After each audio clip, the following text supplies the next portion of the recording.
courthouse where his hush money trial is taking place.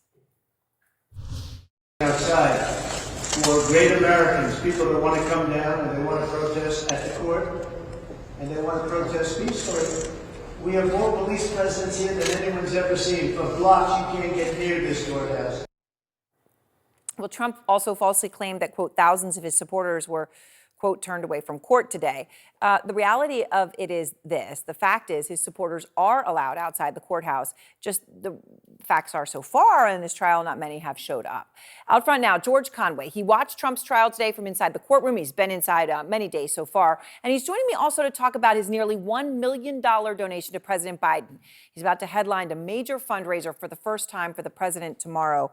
And talking about this, here, George, publicly, on TV for the first time. I just want to start with where you spent your day and you spent other days.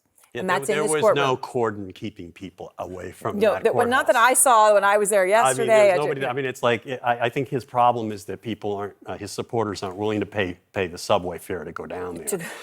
All right, so you've been watching him closely for years, and now you're there. I mean, feet away from him. You're in the criminal trial, so you're in the room. You're watching. Yeah. Every single thing said, his response, how it's handled. What moment struck you the most today?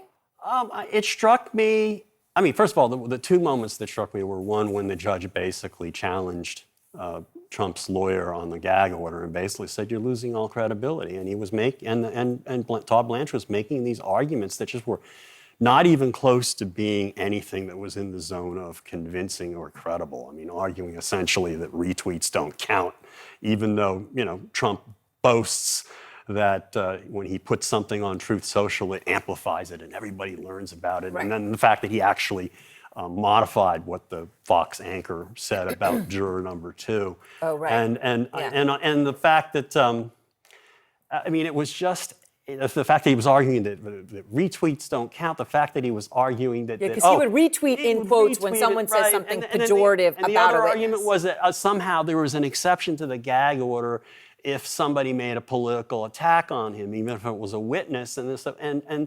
of all, there's no exception for that in the gag order. You just can't attack witnesses. And the witnesses have the right to say whatever they want because they're witnesses. They're not the criminal defendant. And also, it was that the witnesses there wasn't anything he was actually responding to. The Blanche couldn't point to what it was that Trump was responding to. Right, and said political motivated attacks and couldn't list one. Right, and he couldn't list one. And at points Marchand was saying, okay, but the timing of what you're saying doesn't make any sense. And it just went downhill from there. And I almost felt bad for Todd Blanche, but that's what happens when you represent a guy who's just going out there. Oh, and my favorite moment there, and that part of it was Blanche said, my client is trying very, very hard to comply with the order. And that just set you could just see the judge looking at Blanche like, oh, come on. You got to be kidding me. You got to be kidding me. He's looking for ways around it. So we get that ruling any moment. It could come any moment. Yeah. And I know, it'll probably be a fine at this point, but obviously it could end up with prison time if he keeps doing it. It's a serious thing. Yeah, I think it should be a fine. But then I think there has to be a warning. Like, okay, I'm going to put you in for an hour or 2 hours. You keep doing this. Oh. And then it goes. Yeah. All right, so look, George, you're obviously a very well-known conservative lawyer, and you've made your career and your reputation on that, right, for decades. Okay.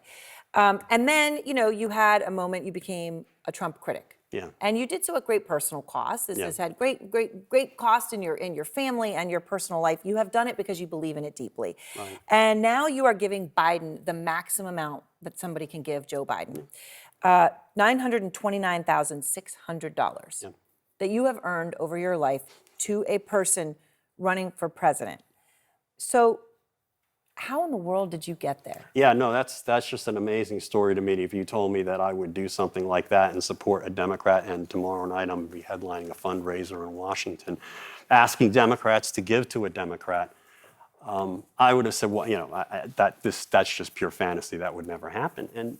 But the evolution was just watching how the Republican Party has become something that's completely unrecognizable. It's become a personality. It's become essentially one of the things that sort of attracted people to the Republican Party in the 60s, 70s, and 80s was a feeling that the left had become anti-American. And right now, the people who are anti-American are the Marjorie Taylor Greenes of the world and the people in the House of Representatives who are basically voting and trying to block aid to American allies because they want to help Donald Trump create an issue for the campaign on border. It doesn't even make any sense.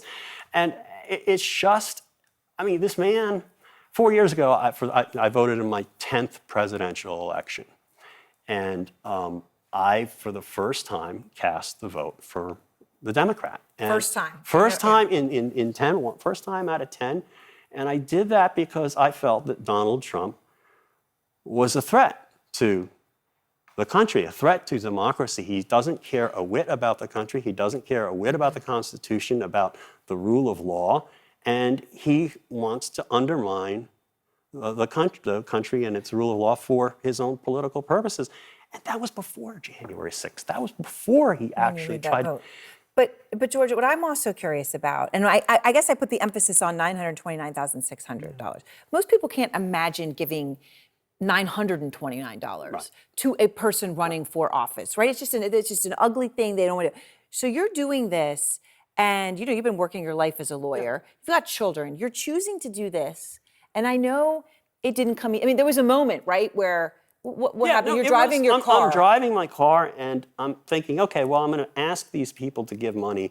I hate asking people to give money. I don't even like asking people to give me money that they actually owe me, and I'm trying to think, well, I need to, I want to set an example.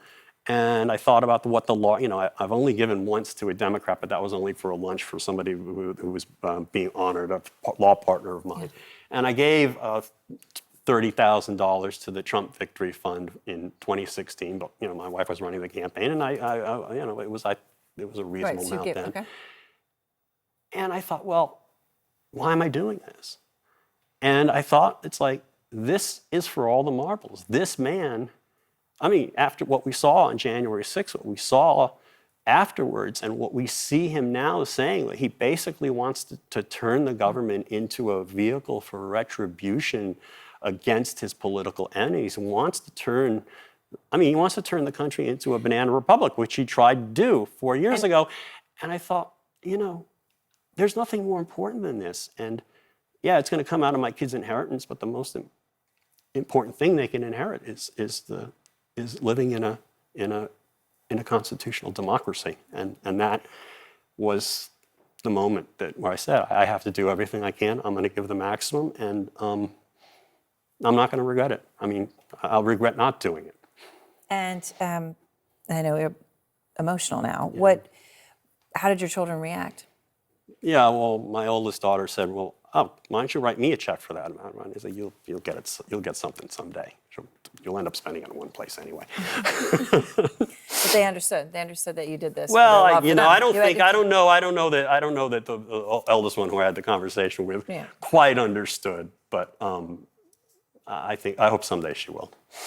All right. Well, George, thank you for sharing this. Yeah. And for talking about it. And I know you will be headlining that fundraiser tomorrow in Washington. Which is obviously going to be a significant moment for you, and a hard one in some ways and an easy one in others. Yeah, thank you.